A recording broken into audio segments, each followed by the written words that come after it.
We are back on Inside Politics. Our guest today is Dr. Thomas Schwartz of Vanderbilt University.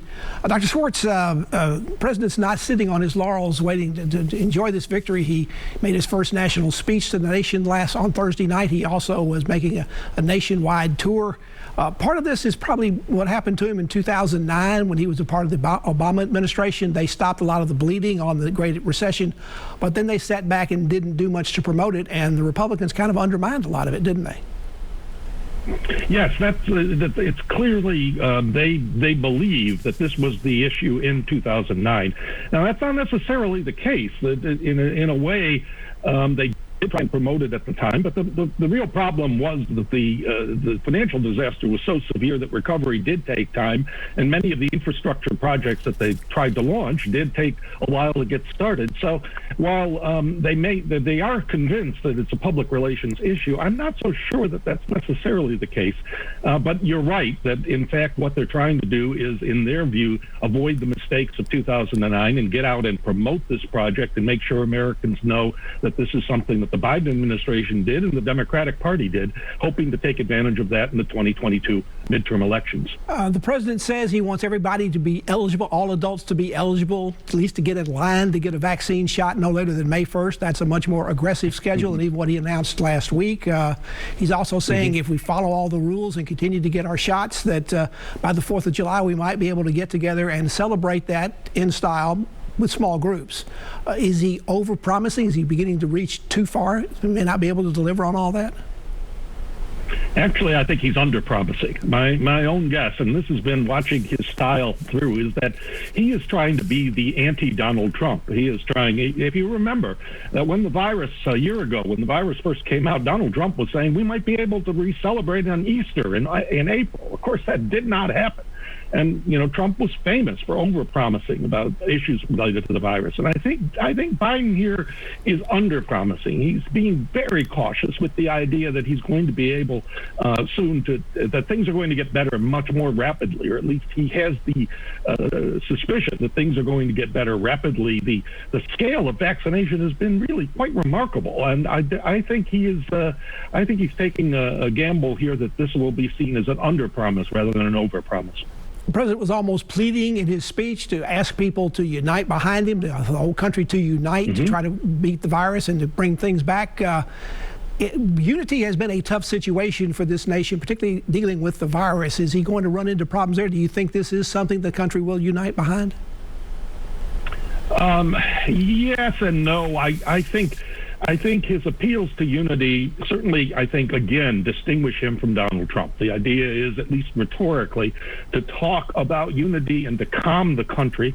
It's clear the virus is being handled on a state-by-state level, and some states have gone ahead with getting rid of some of the things that Biden believes we really need to maintain. So I don't think it's going to be as easy in actual fact to maintain the type of unity he wants. But in fact, I think his rhetoric here is politically very, very helpful to continue to stress this, because Americans want to believe that unity is something that we should strive for, even though in their actions and oftentimes in their actual political behavior, they behave quite differently. So I think it's wise to do this, but I'm not so sure that the country is really necessarily going to come behind the president on this. The 2022 elections are still well over a year away. Is passing this and beating the virus going to be enough? Is he going to have to do more, particularly for his own progressive wing of the party? I mean, the House has already passed several bills concerning voting rights, LGBT rights, union rights, and many other bills.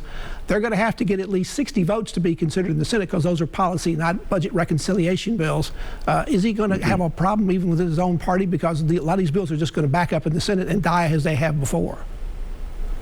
Yes, this is going to be where Joe Manchin and perhaps Kristen Sinema play big roles, the somewhat moderate or conservative Democrats.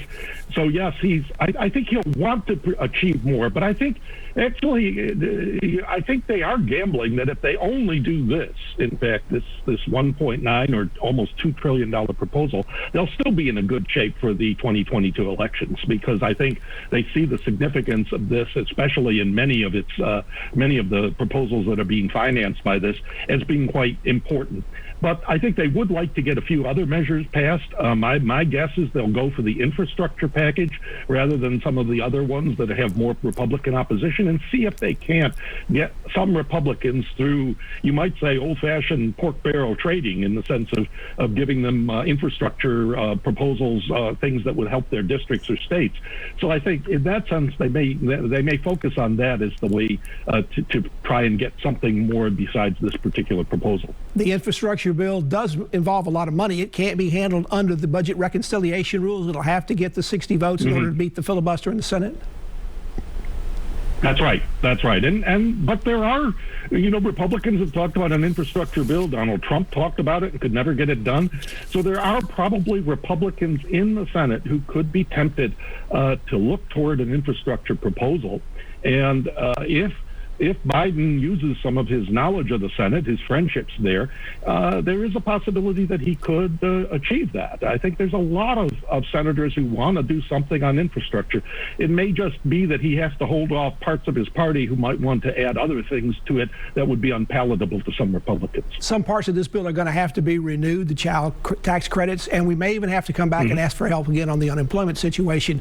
All that being the case, isn't he going to sort of bump into himself trying to get these things done through Congress and wind up perhaps looking like everything is stalled in Washington and he can't get any kind of bipartisan help to get anything done?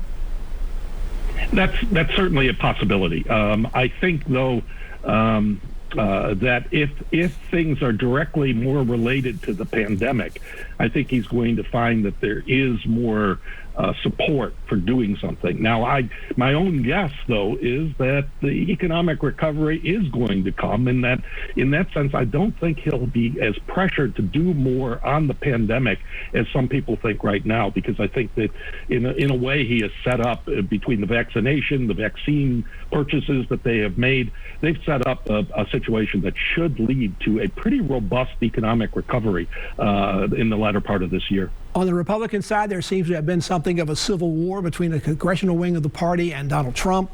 This week it became more of a war of actual over money, about who can raise money and who can do what.